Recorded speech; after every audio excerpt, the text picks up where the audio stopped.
해마다 1월 셋째 월요일이 되면 마틴 루터 킹 주니어 기념일로 지킵니다. 내셔널 할러데이로 지키고 있고요. 마틴 루터 킹 주니어의 생일을 기념하는 날이기도 합니다. 그때마다 TV에서 방영되는 연설의 한 장면이 있습니다. 그건 바로 1963년 8월 28일 마틴 루터 킹 주니어 목사님의 연설 장면이죠. 워싱턴 DC 링컨 기념관 발코니에서 운집한 수많은 군중들을 향해서 I have a dream이라고 하는 유명한 연설을 하게 됩니다. I say to you today, my friends, even though we face the difficulties of today and tomorrow, I still have a dream. 나에게는 꿈이 있습니다. 언젠가는 이 나라가 모든 인간은 평등하게 태어났다고 하는 것을 자명한 진실로 받아들이고 진정한 그 뜻을 신조로 삼고 살아가는 날이 올 것이라는 그런 꿈이 있습니다. 나에게는 꿈이 있습니다. 언젠가는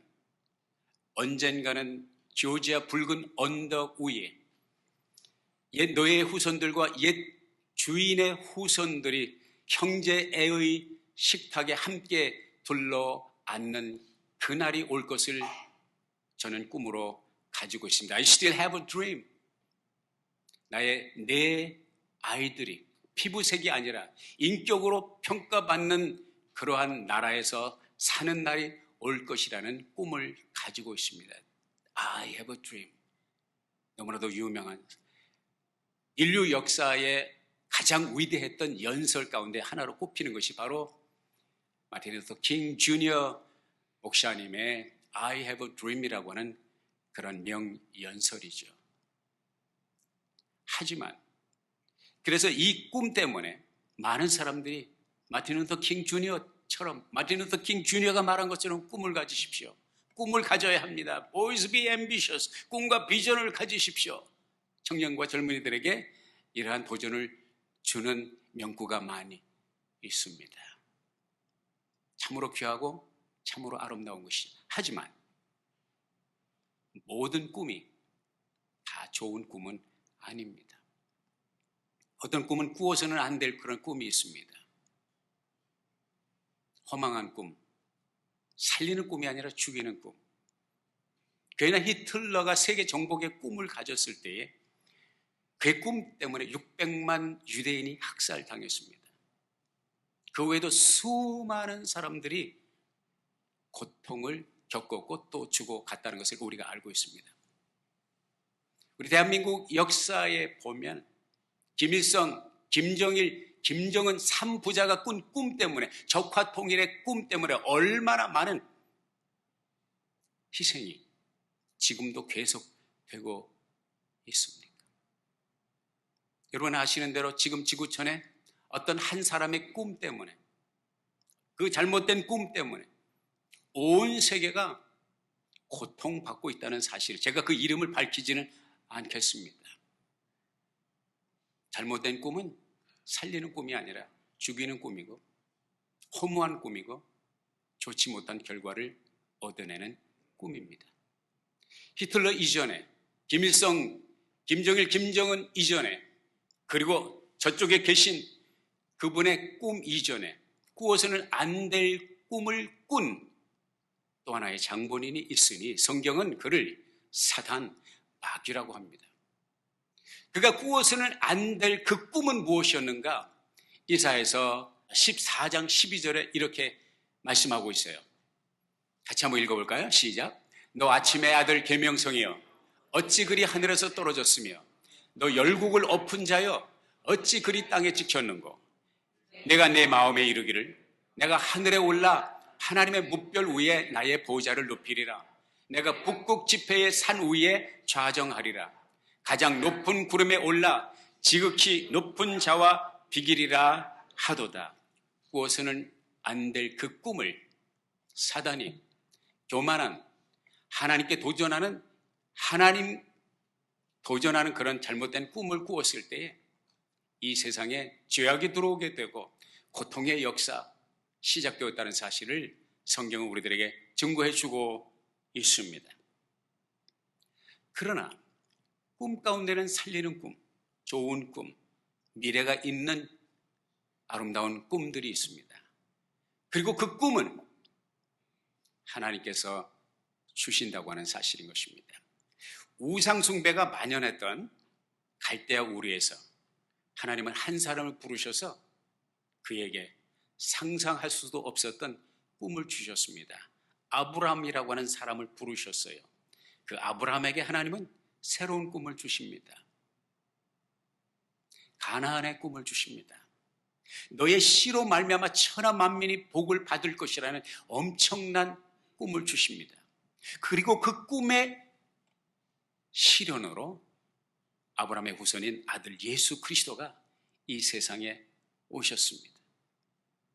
하나님은, 꿈을 주시는 하나님은 아브라함을 부르셨을 뿐만 아니라 신약시대를 열어가면서 기독교를 핍박했고 교회를 핍박했고 예수를 핍박했던 사울이라고 하는 한 사람을 부르셔서 그에게 새로운 꿈을 주십니다. 전도자의 꿈을 주십니다. 선교의 꿈을 주십니다. 사울은 이 꿈을 받고 그의 삶의 코스가 바뀝니다. 그리고 사울이 변하여 바울이 되며 그는 하나님께서 주신 이 꿈 때문에 그는 흥분을 감출 수 없는 뜨거운 열정을 가지고 그 열정을 가지고 그의 일생을 살아갈 때 지구촌 역사의 축을 바꿔놓는 엄청난 일을 감당하게 됩니다. 하나님은 이렇게 오늘도 그를 따르는 저와 여러분에게 좋은 꿈을 주십니다. 이런 꿈을 가지고 살아가는 저와 여러분이 될 수 있기를 예수의 이름으로 축복합니다. 제가 좋아하는 성경 구절이 있습니다. 빌립보서 2장 13절 말씀이 얼마나 좋은지 몰라요. 같이 한번 읽어볼까요? 시작. 너희 안에서 행하시는 이는 하나님이시니 자기의 기쁘신 뜻을 위하여 너희로 소원을 두고 향하게 하시나니. 이 말씀에 소원이라는 말 대신에 꿈이라고 하는 말을 대입시켜서 읽어보면 어떻게 될까요? 자기의 기쁘신 뜻을 위하여 너희로 꿈을 갖고 행하게 하시나니. 하나님의 소원이 왕왕 우리를 부르시는 하나님께서 자기의 소원을 우리 안에 꿈으로 간직하고 살아가게 하신다. 얼마나 아름다운 일인지 알 수가 없습니다. 오늘 본문에서 만나는 한 사람, 바로 이런 꿈을 가지고 살아가는 사람이었어요. 그의 별명은 꿈꾸는 사람이었습니다. A dreamer.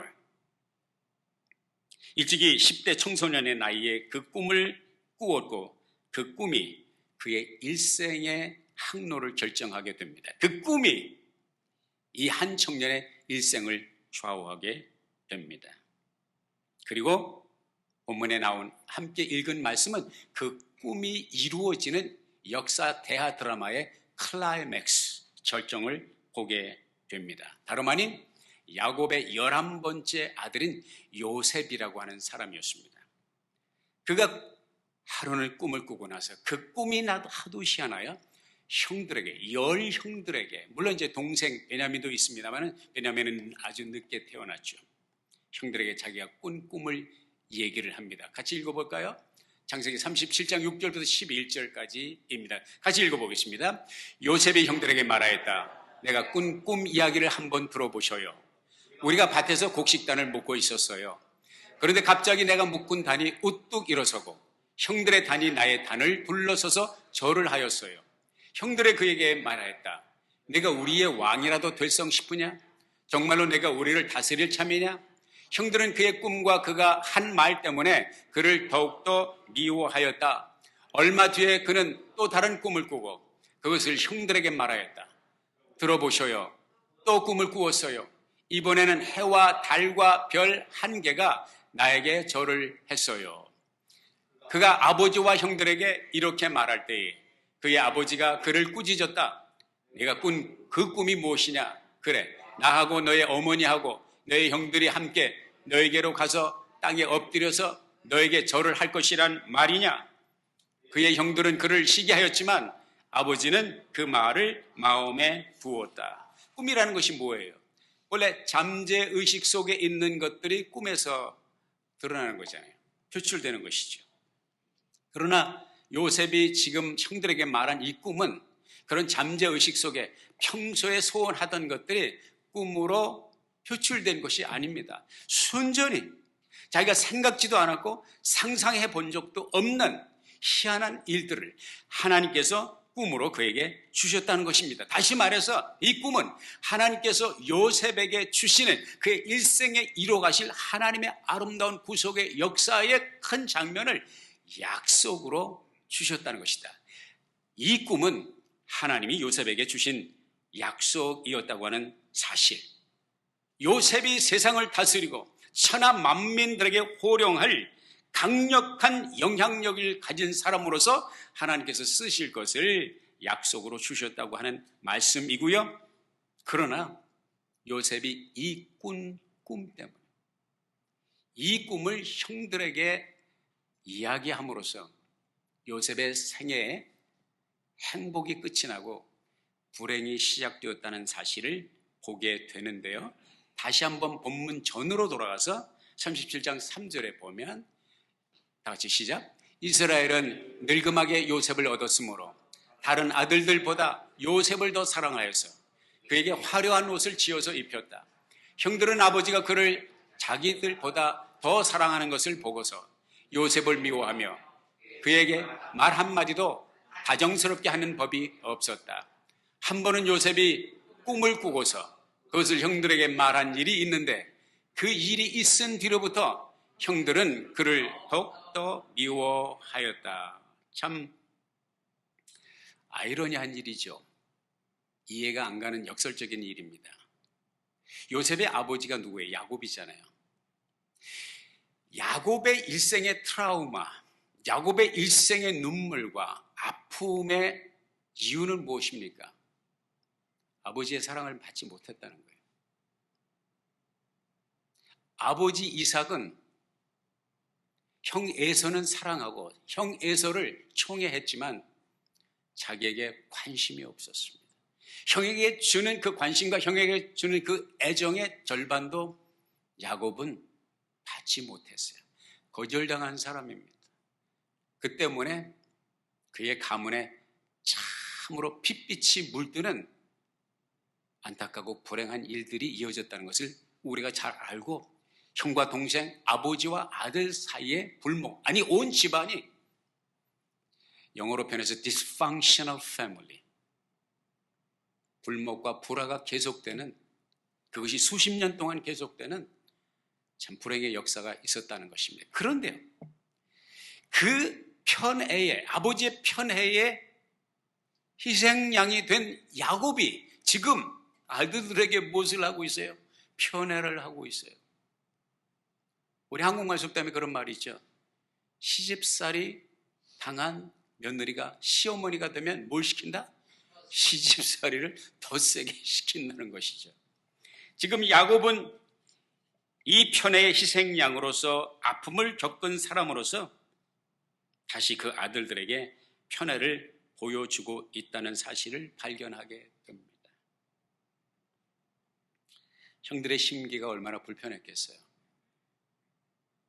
요셉, 해가 떠도 요셉, 해가 져도 요셉, 요셉이 최고야. 이 세상에 요셉이 없으면 무슨 재미로 살까? 해가 떠도 요셉, 해가 져도 요셉, 요셉이 최고야. 아니 요셉만 아들이야? 형들은 뭐야? 그런데 그런 형들의 심기를 알았는지 몰랐겠죠.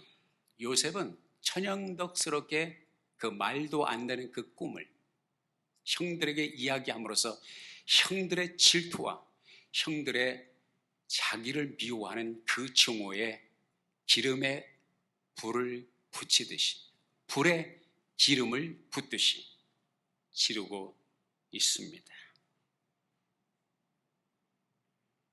여기서 우리가 발견하는 것은 뭐예요? 요셉이 아직 어리다는 거예요. 17살의 나이입니다. 조숙한 아이들은 17살이 돼도 그 속에 노인네가 들어가 있다고 그러지만 요셉은 순진무구하고 순수했지만 어떻게 보면 순진했다고 볼 수가 있고, 요셉의 형들에게 이 꿈을 나누는 오늘의 모습 속에서 어떤 결핍을 발견하냐? 한 단어의 결핍을 발견합니다. 배려라고 하는 것입니다. 배려가 없어요. 여러분, 신앙의 성숙도, 인격의 성숙은 무엇으로 가름합니까? 무엇으로 판단합니까? 무엇이 저 사람이 성숙한 사람이냐, 그렇지 못하느냐?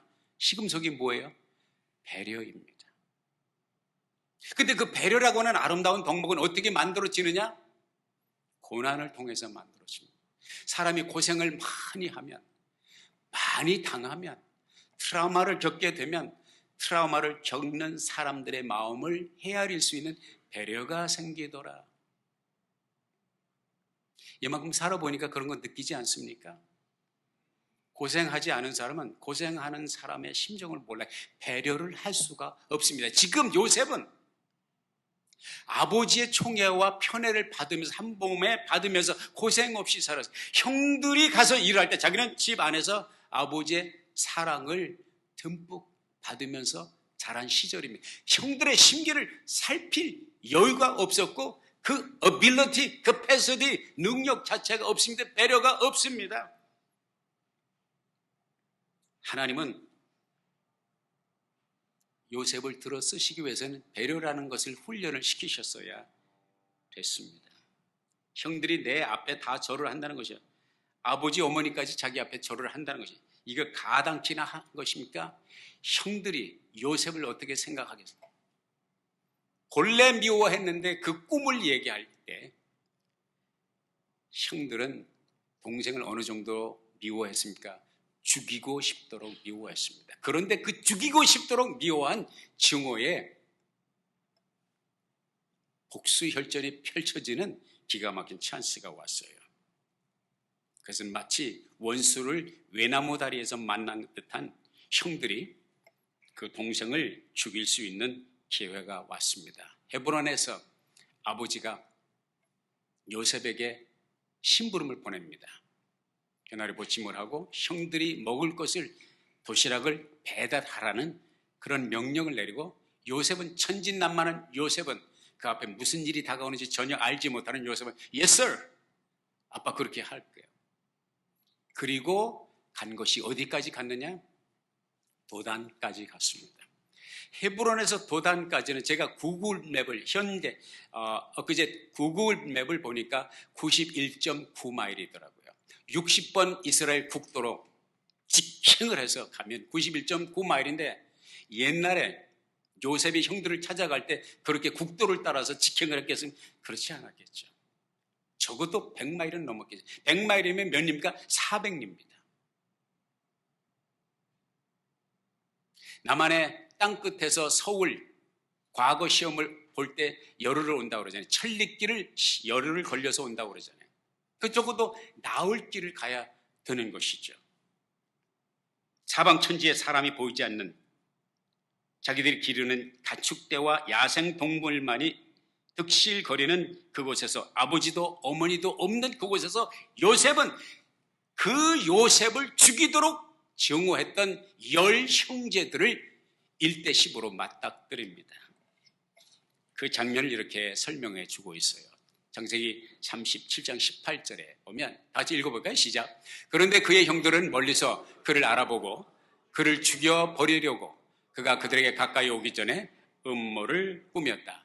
그들은 서로 마주 보면서 말하였다. 야, 저기 꿈꾸는 녀석이 온다. 자, 저 녀석을 죽여서 아무 구덩이에나 던져놓고 사나운 들짐승이 잡아먹었다고 하자. 그리고 그 녀석의 꿈이 어떻게 되나 보자.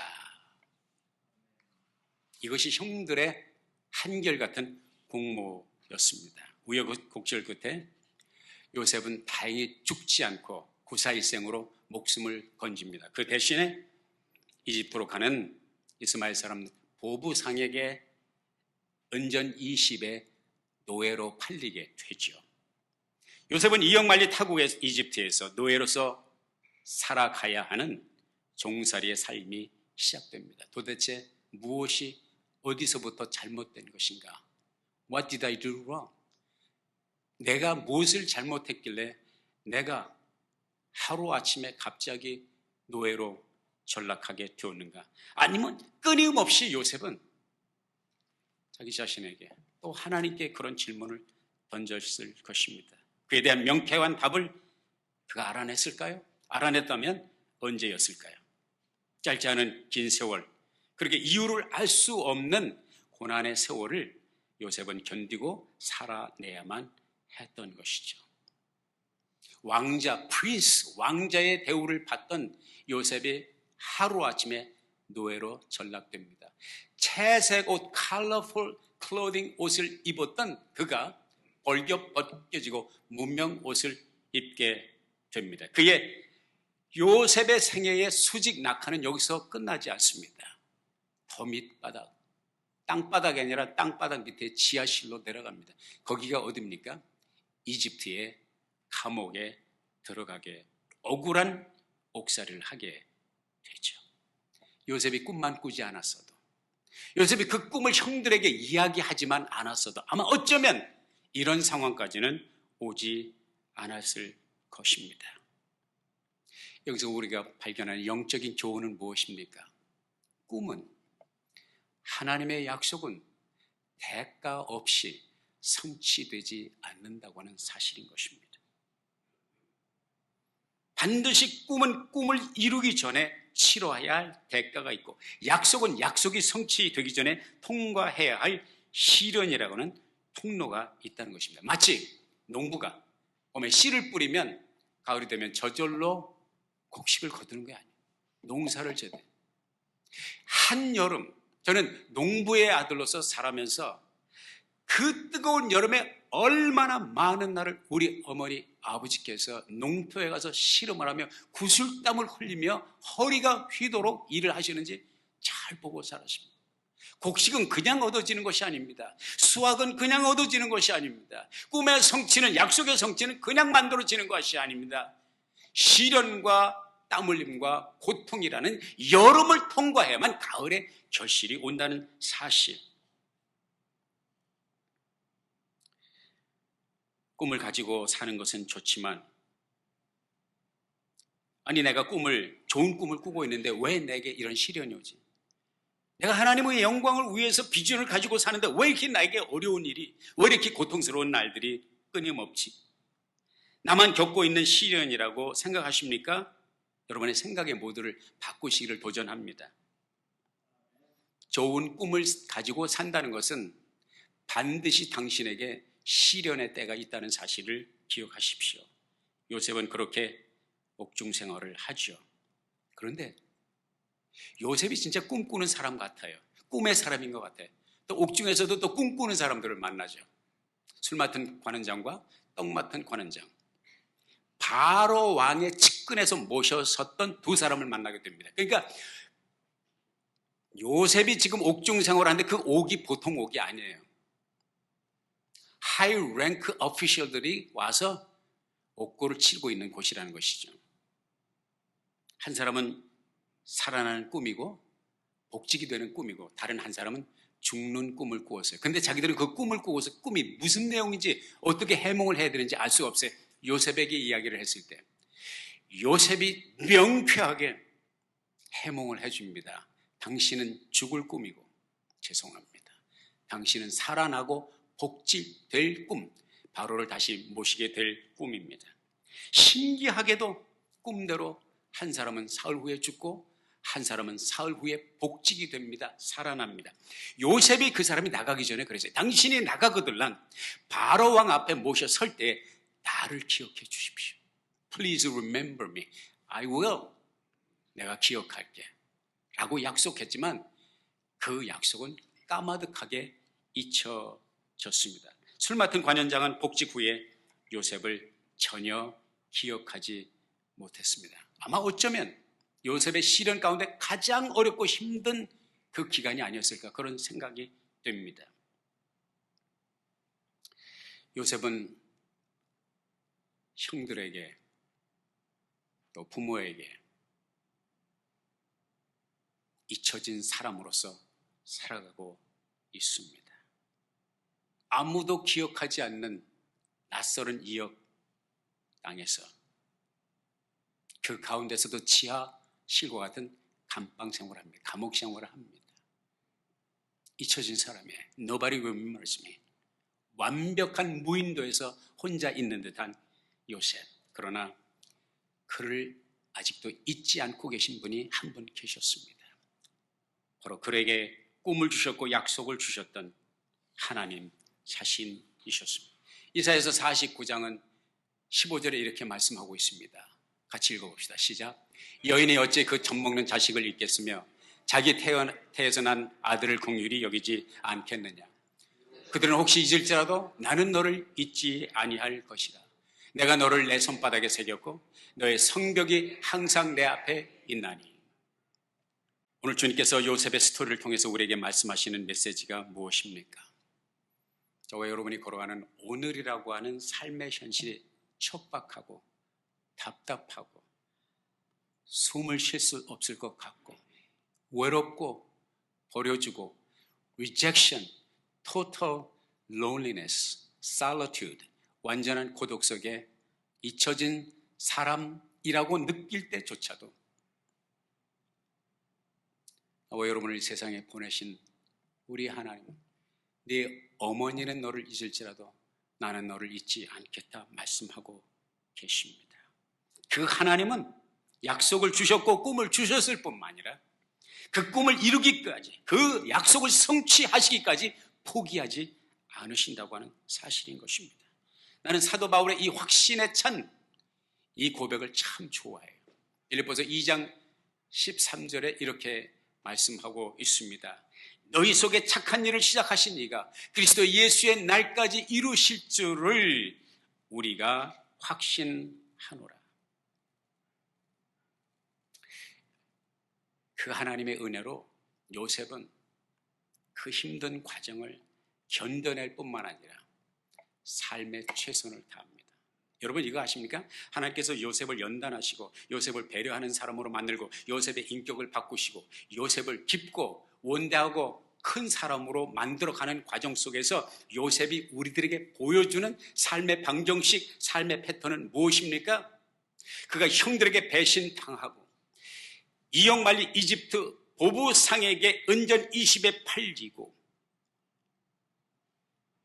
보디발의 집에서 노예 생활을 할 때도 그의 신앙은 환경이 어떠하든지 간에 하나님을 향한 그의 신앙은 그 고통스러운 현실의 환경 속에 함몰되지 않았다는 것이, 무너지지 않았다는 것입니다. 앞이 보이지 않고 빡빡한 안개와 같이 한치 앞을 볼 수 없는 상황 속에서 하나님을 붙들고 있었다. 그의 신앙은 어떤 환경과 조건 속에서도 함몰되지 않았다. 보디발의 아내가 자기를 무고하여 옥중에 들어갈 때도 그의 신앙은 함몰되지 않아요. 그것을 어디에서 엿보게 됩니까? 보디발의 집에서 노예 생활을 할 때 그는 최선을 다했다는 거예요. 채색 옷을 입고 왕자 대접을 받았던 아버지 그늘에서 최선을 다한 것이 아니라 남의 나라에 억울하게 은전 20에 팔려서 온 신세 타령을 해도 시원찮을 그 환경 속에서 노예로서의 최선을 다했다는 것입니다. 제가 늘 말씀드리지만 bloom where you are, bloom where you are planted. 당신이 심겨진 곳에 꽃을 피우십시오. 거기가 노예 생활이라 할지라도. 여러분, 우리에게 하나님께서 주시는 강력한 도전과 강력한 가르침은 무엇입니까? 어떤 상황에 맞닥뜨려도 쓴뿌리가 나면 안 된다는 것입니다.